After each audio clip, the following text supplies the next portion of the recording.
Hello, everyone. I'm Sakshi Rohra back with you all for episode 4 of our mini series of the Juggling January.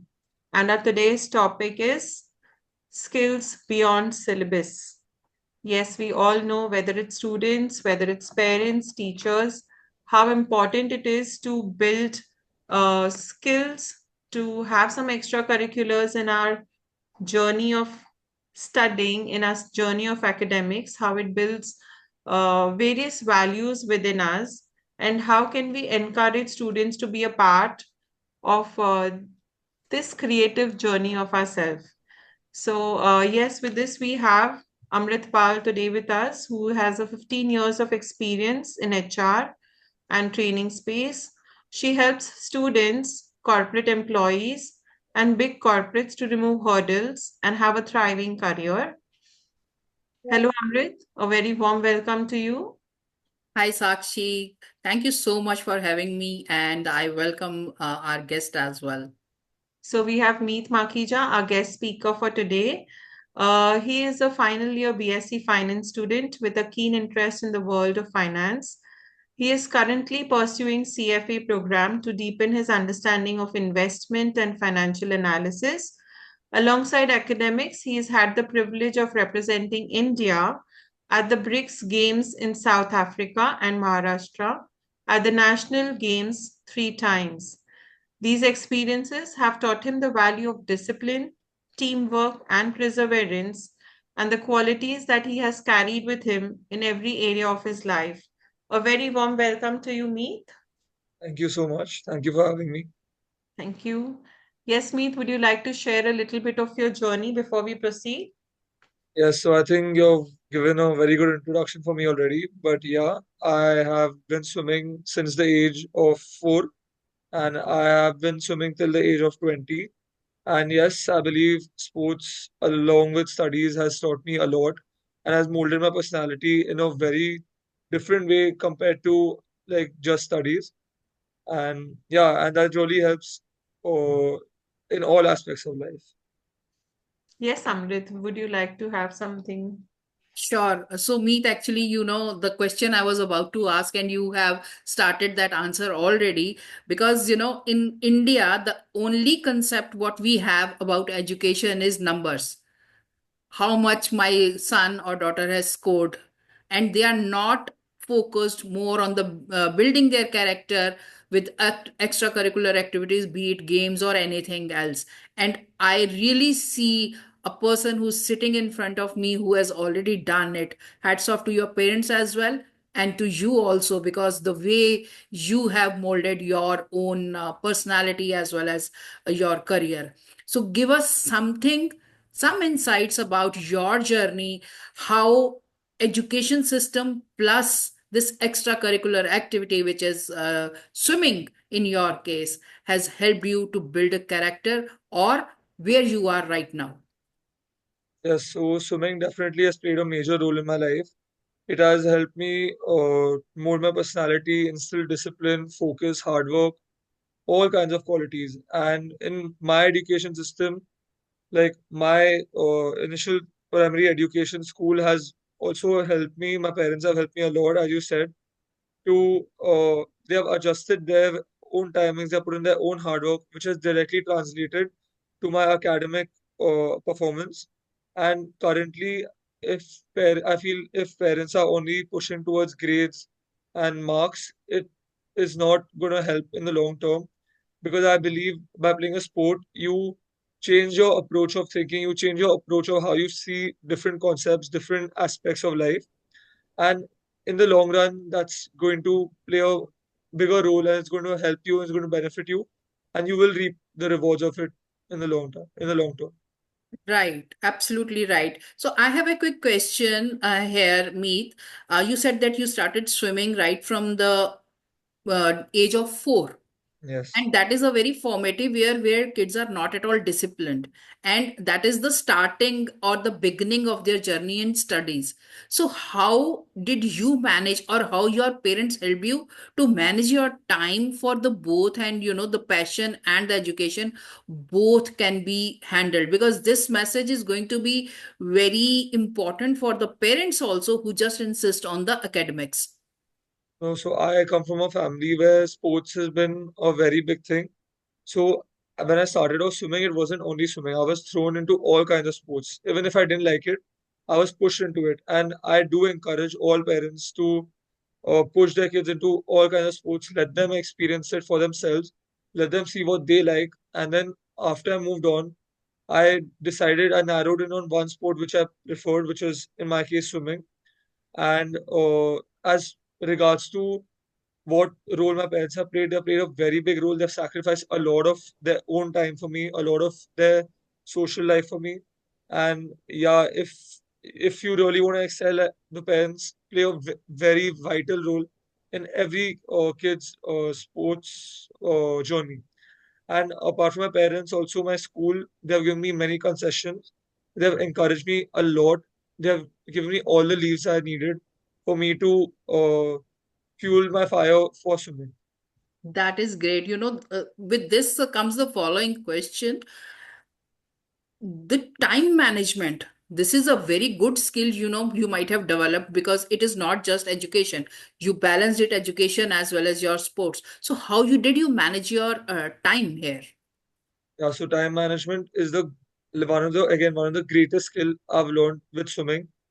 So with regards to time management, I from an early age I've been sleeping early. No late outings or nothing past 10 o'clock. Going to bed early, waking up before school. I used to wake up, go for practice, then go to school. School used to give me permission to enter probably an hour late or an hour and a half late. They used to let me leave again half an hour early, so I used to again get back to my practice. And because I used to miss like 2 to 3 hours of school, I had to take extra tuitions, which I used to make up for after my coaching practices. So from morning 5 a.m. to night 8 p.m., like my day was choco block. So this is where my parents also come into the picture. They used to take me from one place to another. So time management I've learned by looking at my own schedule and also my parents, how they used to coordinate my day, how they used to plan out my day and their day, and how they used to make it work for both of us. That is amazing, actually, Meet. But here, one thing comes in. As a toddler to, a teenager, you have passed all those steps in life. And one of the major problem comes with the kids and the teenagers is they want to sleep more. They want to play more. They don't want to get into the routine. How did you manage that? Because this is very important in today's teenagers and the toddlers. They don't want to stick to the routine. How you managed it? So whenever I was getting bored of the routine, I feel initially before like you're 13, 14, if you don't have you no one has much focus. So your parents should push their kids. Like people would call it forcing, but I believe it's beneficial for them because they aren't mature enough to take their own decision. But I feel in my case, past the age of 15, 16, it's all been on my own. And there was a brief period where I too, like as any other kid, got fatigued. I got tired.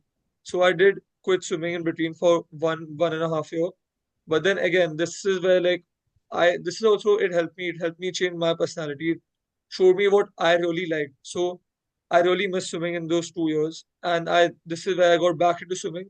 And after that, all the decisions I've taken, it was for me. Like I knew if I didn't sleep, if I slept more, if I missed my practice, if I didn't manage my time properly, I wouldn't be able to excel in the thing I love so much. So I feel you have to motivate yourself and uh, and you have to manage your own time, you have to manage your own sleep, you have to be responsible and take responsibility for your own actions.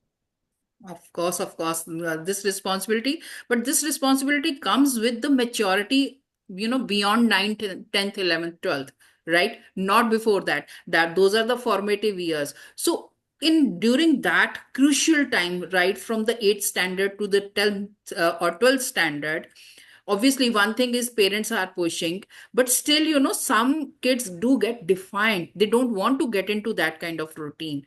So how you were handling, or what kind of emotions you were going through at that point of time, where it kept you, one, on track, and secondly, not deviating from your interest as well as academics? How did you do that? So I had been in the routine since a long time. So it was already inculcated in my own like in my own daily schedule. So whenever I didn't do it, like on Sundays, I had a break. So in fact, I was that involved in it that Sundays I used to miss doing it. Like I used to love what I was doing, and I feel if you love the sport you're playing, if you love your routine, if you stick to it daily, I feel there's no issue. Like you won't feel the need for anyone to push you. Like no doubt, I missed in my teenage years. I missed many parties. I missed so many like 13 birthday parties of all my friends, but I never had the fear of missing out. I feel I was enjoying more what I was doing rather than going out. Like I went for many, but also when I missed out, I didn't feel bad. That is really good, and I really liked it. The fear of missing out was not there when you are missing the parties and all.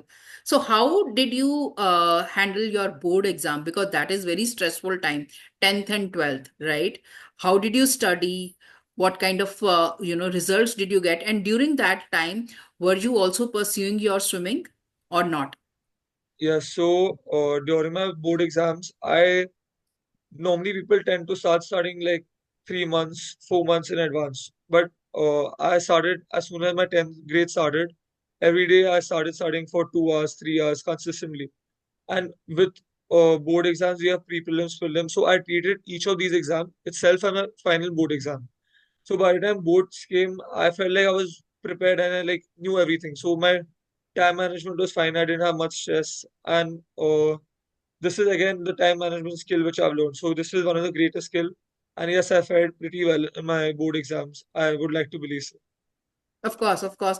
Can you help us with your grades, if it is fine for you, in 10th and 12th? Yeah, so in my 10th grade, I got 98.8%, and in my 12th grade, I got 98.2%. Wow, Awesome. that's awesome. Awesome. So, here I would like to, whosoever is listening to this podcast, definitely for parents, it's a big message that if you are taking care of your child right from the beginning and giving them the right kind of environment, academics and sports or any extracurricular activity can go hand in hand, and that can help build the character of your child, and you can see how your child is blossoming. Give your child a chance to have a life of their dream. As you know, Meet is into financial sector, which is a very tough sector, and he has balanced it so beautifully. And hats off to the parents also, who were always there taking care of him and sacrificing, as he said, sacrificing their own social routines, but still taking care of him to help him build where he has reached today.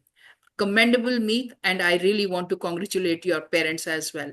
So I would love to understand a little bit more about your future plans. How do you plan your future?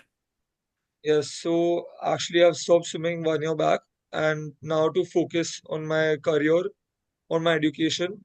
And I'm currently in my final year studying finance, and I plan on working in the financial sector for the next 3 to 4 years before I do my master's. And the final tip I would like to give parents would be, yes, as Amrit Pal correctly said, push your child into all sorts of sports at a young age. It will definitely change the outlook, change the approach to life. And also, studies and grades are not the only thing we should focus on. We should focus on their all-round development and their holistic development. Great, great. Thank you so much for this insightful, your journey. One thing which you would like to give your, friends who are just growing up right now, right at the age of, 13, 14, or the younger ones, what tip you would like to give them? The only tip I would probably like to give them would be surround yourself with the correct people, focus on what you like and work towards achieving whatever goal you have and stop at nothing and don't get distracted by any outside external bad influence. And as a, kid, one advice or suggestion you would like to give to the parents as well, because most of the time parents do get much more anxious while their kids are studying. I feel currently parents are very involved in their own child's life. They should have faith in their own child and they should let them do what they like instead of imposing their own wants, their own needs on their child and like living out through their child's life. Yeah, they should let them have a life of like their own. That is very good. One question I would actually, this is a follow-up question when you said that kids should have their own thinking and they should choose what they want to go into. So, were you very clear right from the beginning? One is swimming. Of course, you said that I narrowed down because you were exposed to multiple things. How did you choose this financial sector specifically? No, so the from 10th grade to 12th grade, I was studying commerce, and that was the same time as the pandemic. So I was daily reading the news, and I was seeing the financial news, and I was training myself to look more at the financial aspects of things. So I grew a fond interest for the stock market, and I decided that this is one of the field that interested me. Again, like I feel this is what I liked, so I pushed myself towards it. Like my family business is engineering, completely different. But yes, my parents again told me do whatever you feel like, do whatever you like, because I feel if I do what I like, then I will work harder towards it. I'll do better in it. So yeah, so that's how I got involved in finance. Great. Actually, very insightful. And this is something, every parent and every child, whosoever is listening to this podcast, this is very inspiring, how parents can help child to grow in their life in the right direction and build a good character, and not just going through the academics but also the skills which are beyond the syllabus that can help you thrive in your life. Thank you so much, Meet. It was really pleasure talking to you, and the insights you have given in your life. I really enjoyed talking to you. Thank you. Well, nice Thank talking you, to you too. Meet. Thank you so much. And from the conversation that you both were having and the picture that I developed, which I would like to put it up as a small message that I picked up from Meet's journey, is that when you are into a sport or an extracurricular activity or some hobby or passion that you love to do, it gets you connected to yourself. When you're speaking, it gets you connected to your soul, which keeps you happy lifelong. You are not looking for an approval from an outside world. You are really acknowledging and appreciating the kind of work that you yourself are doing, which matters the most. Yes, definitely the parent support and the support from around us is equally important.